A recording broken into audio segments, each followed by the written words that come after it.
இறந்தும் மறைந்தும் இன்றும் பல இல்லங்களில் பலர் உள்ளங்களில் வாழ்ந்து கொண்டிருப்பவர் கேப்டன் அவர்கள்.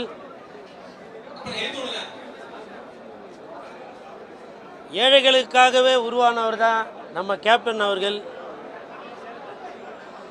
அவர் படத்தின் மூலமாக மட்டுமல்ல, நிஜ வாழ்க்கையிலுமே அவர் ஒரு உண்மையான கதாநாயகனாக ஹீரோவாக இருந்து கொண்டிருந்தவர். இன்றும் பலரது உள்ளங்களில், அது வந்து வேறு எந்த கட்சியாக இருந்தாலும் சரி, டிஎம்கே, ஏடிஎம்கே, பிஜேபி, பாமக, எந்த கட்சியாக இருந்தாலும் சரி, அந்த கட்சியில் உள்ளவங்க கூட கண்டிப்பாக கேப்டனோட ரசிகராக தான் இருப்பாங்களே. அவங்க வந்து ஓட்டு பெட்டியில் ஓட்டு போடுறதுக்கு அங்கே பட்டனை அமுக்கும்போது கூட ஒரு தடவை கேப்டனை யோசிப்பாங்களே.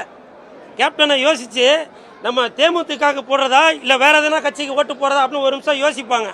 ஏன்னா அந்த அளவுக்கு நமது கருப்பு எம்ஜிஆர் அவர்கள், கேப்டன் அவர்கள் அவர்களுடைய மனசில் பதிஞ்சு இருப்பார். நீங்கள் ஒரு விசேஷத்துக்கும் டிவியில் வந்து படம் போடுவாங்க, பார்த்துருப்பீங்க. ஆனால் கண்டிப்பாக ஒரு வாரமும் எந்த ஒரு நிகழ்ச்சியாக இருந்தாலும், ஒரு சுபகாரியமாக இருந்தாலும், அந்த இடத்துல கண்டிப்பாக கேப்டனோட படம் எதனா ஒரு சேனலில் ஓடிக்கிட்டே தான் இருக்கும். உங்களுக்கு வீரமும் ஈரமும் வேணும் அப்படின்னாக்கா கண்டிப்பாக வீரம் விளைஞ்ச மண் அப்படின்ற மாதிரி படத்தை நீங்கள் பார்த்துட்டு தான் இருப்பீங்க. ஒரு அன்பு வேணும், பண்பு வேணும், பாசம் வேணும் அப்படின்னாக்கா வானத்தை போல படத்தை பார்த்துட்டு இருப்பீங்க. இப்படி எல்லார் மனசுலையும் கேப்டன் அவர்கள் விதைச்சி வச்சுட்டு போயிருக்காரு. நம்மளோட ரத்தம், நாடி, நரம்பு எல்லாமே நீங்கள் வந்து ஒரு காக்கி ட்ரெஸ் போட்டாலே, அது வந்து ஒரு வாட்ச்மேனாக இருந்தாலும் சரி, இல்லை காவல்துறை அதிகாரியாக இருந்தாலும் சரி, இல்லை ஒரு ஆட்டோ ஓட்டுநராக இருந்தாலும் சரி, அந்த காக்கி சட்டை அப்படின்னால கேப்டன் தான் முதல்ல ஞாபகத்துக்கு வருவாரு.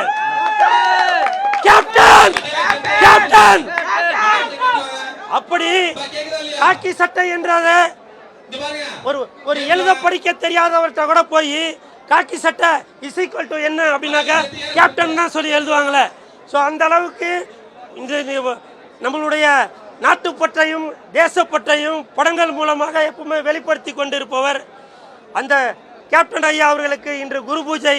அந்த நிகழ்ச்சியில் கூல் சுரேஷ் நண்பர்கள் நற்பணி மன்றத்தின் சார்பாகவும், சிஎஸ்கே கட்சி கூல் சுரேஷ் கட்சியின் சார்பாகவும் கேப்டன் அவர்களிடம் ஆசீர்வாதம் வாங்குவதற்காக வந்திருக்கேன்.